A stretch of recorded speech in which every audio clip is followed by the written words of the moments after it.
Should you play Silica in its current state? This is a quick overview of the game to help you decide whether it's worth your time or should you hold off for now. In this video, I'm going to run you through the main game mode strategy in the new early access game Silica developed by Bohemia Interactive. I'll cover the RTS and FPS aspects of the game, give you some pros and cons, and finally my personal thoughts on the game.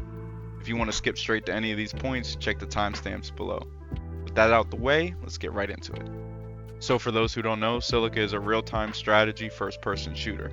The flagship game type being a 12-player match of 2 or 3 teams seeking to build up a base and an army to destroy the other factions, where one player on each team takes the RTS role of commander while the rest are on the ground. There are 2 human factions and 1 alien faction. The RTS aspect of the game is pretty bare bones. Veteran RTS players are going to be able to pick up and play this quickly. Both human factions, Sol and Centauri, are identical game mechanic wise, the only human resource being they're space crystals. As for buildings, you have your HQ to build other buildings, barracks for troops, refinery to collect your space crystals, heavy and light vehicle factories, a radar building for furthering your territory and visibility, and then a research facility to unlock further tech. All factions have one linear tech tree. There's also neutral bunkers scattered throughout the map that human factions can claim. The alien faction has essentially equivalent buildings to the humans, the only real mentionable difference being a series of shrimp that collect their unique resource biotics rather than an oversized dump truck with a death shredder on the front. This is interesting because during the alien versus human matches, you don't have to fight over resources directly. The alien economy does feel like it moves a bit faster than the humans, but I think it mostly comes down to the commander's skill. In place of bunkers, the aliens have stationary turrets that can be deployed, which helps make up for their overall lack of firepower. In general, the not Tyranids excel at melee, where the human factions have superior firepower. As the commander, you can build structures and units as well as issue move or attack orders to AI and player units. Both have trouble following orders and are easily confused. Standard WSAD camera movement, while Q and E turn the camera 90 degrees for some reason, instead of just turning, although you can hold left alt to free look. This is just a small nitpick, but while typing in chat, pressing Q or E will still move the camera, so it can be disorienting to communicate as commander, especially since there's no form of voice chat. There's no unit grouping, outside of units just being physically close to one another. There's also formation buttons, but I can't quite figure out what they do, if anything. A normal match has you start with an HQ and a few units. You then begin constructing a refinery where your gigantic harvester will spawn and begin to collect resources. The harvesters can get stuck sometimes, so keep an eye on them. Joining the game late as commander can be rough, as the AI tends to make bad decisions that will likely cripple you for the rest of the match. There's not much else to be said for commanding, it's the basic RTS experience. As a human foot soldier, you have the option to take a kit and hit the teleporter, or find a vehicle to claim and get out there. There are 5 loadouts at the time of recording. You can press C to switch between first and third person, which is always a nice feature. Our first harvester was stuck forever. I had to fucking... You have Scout as your starting unit, who's mostly useless, sporting nothing but an assault rifle and a dream. You got your Rifleman with slightly better range and armor, making him better than the Scout, but still pretty useless. Then you have your Heavy, who totes a quad rocket launcher, great for taking out heavily armored targets and blowing up your comrades at teleporters. After that, you have your Marksman, which is your standard sniper, good for quickly dealing with infantry from a safe distance. And finally, the Commando, with an armor-piercing rifle, making him just a great all-arounder. As for vehicles, you have a light and heavy quad with machine guns, great for scouting and harassment. A hover tank with a deadly railgun that's gonna smash just about anything. And last, you have a siege tank, which is a comically oversized hover tank that shoots slow-moving sci-fi balls, which will delete pretty much anything it touches. Just show them the power! Let's get out of hand! Don't let them close the distance! Oh Tank down! No! Any class can claim and hop in a nearby vehicle by pressing E to claim, walking up to it, and E to embark.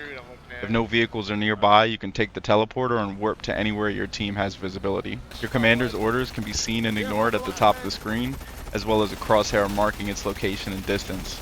Your job is to head to the front line and attempt to do something of military value before inevitably being smoked by humans you disagree with for some reason, or cold, unfeeling, definitely not Tyranids. As an alien, your job is to harass and eventually overwhelm the humans so you can consume that sweet, sweet biomass. The not Tyranid are generally slower on the ground, with the exception of the hunter, but hit pretty hard up close.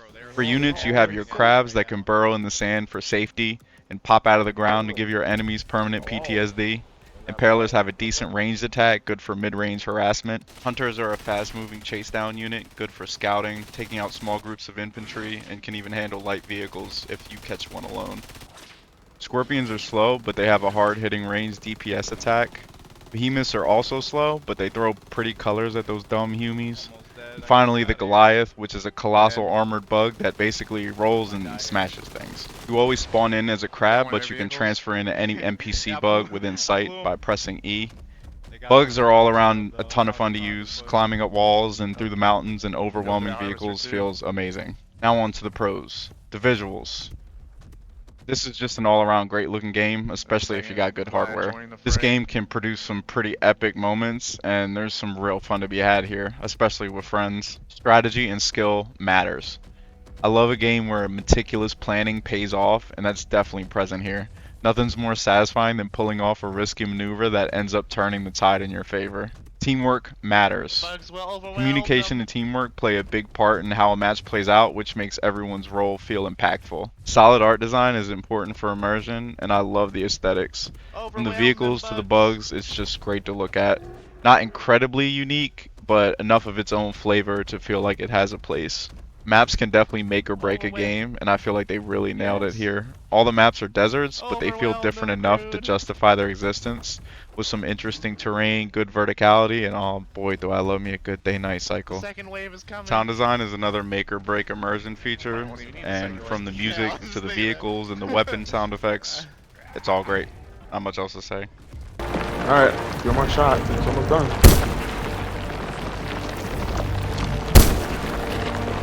Good! We did it. We're heroes! I'm done. Can I go home now? I don't know what these nodes are for, what they do. I was just told to shoot it. Oh, there's multiple of them. Alright, I'm gonna have to turn this music down. Oh shit! Jalen? Now my favorite part, where I get to complain about things I had no part in creating. Text comms only. This is a big issue for me, as a huge fan of proximity chat and voice chat in general. Squad being a great example of top tier voice chat that really brings a game to the next level.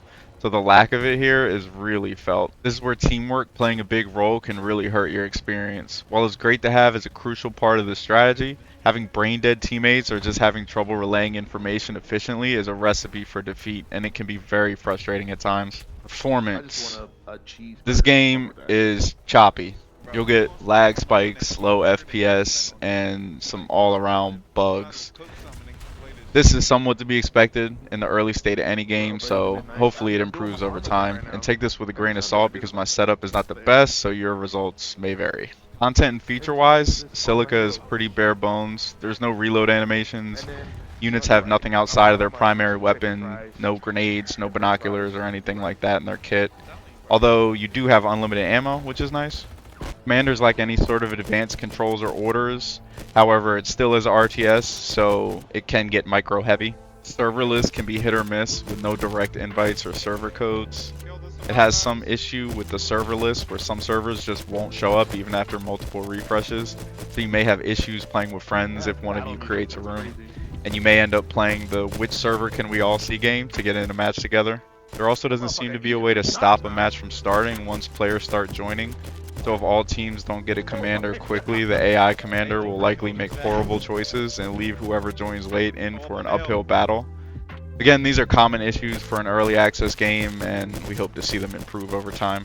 So here's the part where I tell you what to think and how to feel, so you don't have to strain that precious noodle of yours.